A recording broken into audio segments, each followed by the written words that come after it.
السلام عليكم ورحمة الله وبركاته صاحبي كسو دوادا muuqaal cusub maanta muuqaalkan waxaa idin ku tusi doonaa sida ugu fudud ee loogu save gareeyo transparency anagoo isticmaalayno last version Adobe Photoshop CC 2019 waxaan arki doonaa habka ugu fudud ee loogadaada aad transparency ugu save gareyn lahayd haddii aad isticmaalayso farshaxanadii hore ama farshaxanka dambeeyay muuqaalka waa muuqaalkaagii bal ila daawo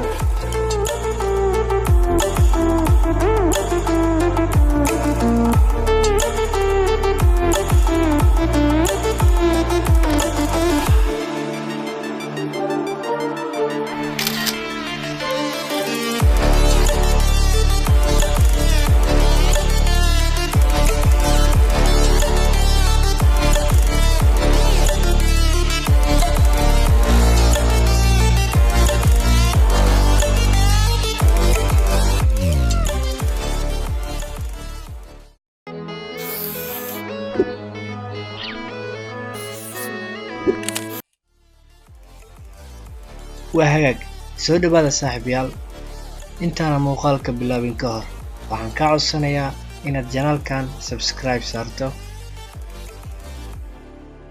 waad ogtaamo inaad subscribe saartay wahagaag noo bilow muuqaalkeena soo furo Photoshop kaaga aniga waxaan isticmaalayaa Photoshop CC 2019 haddii aad fiiriso loogadan hadda wax transparency ma lahan ileen waxaa ku jiro haddii aad layerkan soo fiiriso loogadan waxay ka kooban tahay magaca iyo magac kale iyo shape layerki iyo shape kale halkan haddii aad soo fiiriso waa backgroundki ee loogadana lahayd balse backgroundkan haddii aan disable saaro isha aan ka qariyo waxaad arki kartaa loogadana inay transparent hadda tahay bal aan fiirino Photoshop kuma saacidi doono haddii ay loogadaada wax background leedahay inaad transparent ku save gareyso fadlan iga ogow muuqaal transparent inaad save gareyso haddii aad rabto waa inaad ku save gareysaa PNG extension wuxuu saacidaa transparent logo haddii aad doonayso inaad save gareyso logo transparent ah fadlan PNG ku save garey JPG ma saacidi doono inaad ku save gareyso transparency background ah waa hagaag aan fiirino loogadaada haddii ay background leedahay muuqaalkaaga ma noqon doono wax transparency ah bal aan fiirino asigoo background ku jiro bal save garey waxaad tegaysaa file dan waxaad ka dooranaysaa export dan waxaad kasii dooranaysaa save for web markii aad doorato waxa ku soo baxaya qaanadan yar aan halkan meesha boqolka ah aan yareeyo si aan u wada aragno anaga dhamaan 5 kasii badi 6 amalgey wahaag hadda waan wada arki karnaa haddii aad fiiriso loogadeena transparent ma lahan maxaa yeelay background ayaa gadaal ugu jiro haddii ay dhacdo in backgroundkan aad ku dhaafto loogadaada tan aad doonayso inaad PNG size ku save gareyso oo loogadaada leedahay background ku saacideyso maxaad suubinaysaa hal way ayaa suubin kartaa bal ila fiiri cancel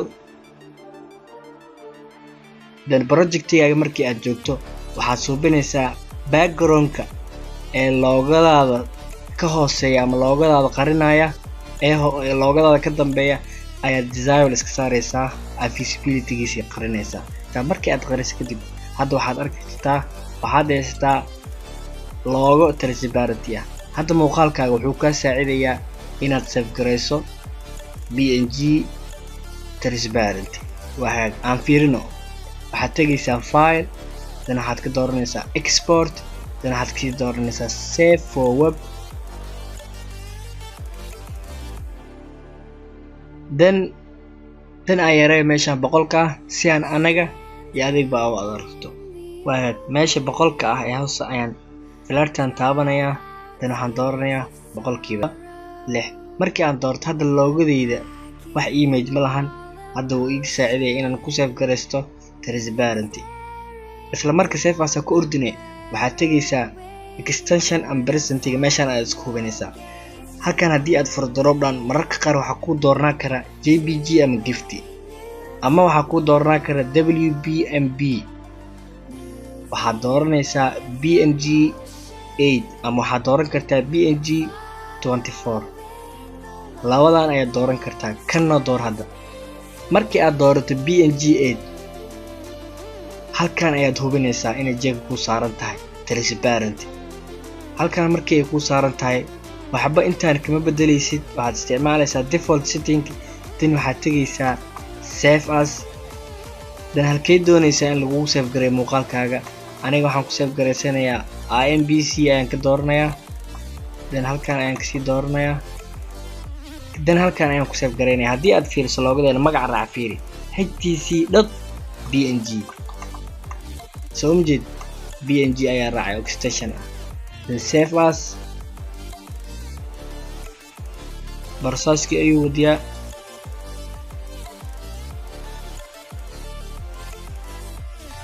waa hagaag, sidaas ayaa lagugu save gareeyay. hadda loogadaada waad fiirsan kartaa, waadna hubsan kartaa inay tahay transparency in kale. waad ku mahadsan tahay daawashada muuqaalkan. waxaan kuu rajeynayaa waxuun inaad ka faa'iiday. fadlan janaalka subscribe saar. mahadsanidin saaxiibayaal.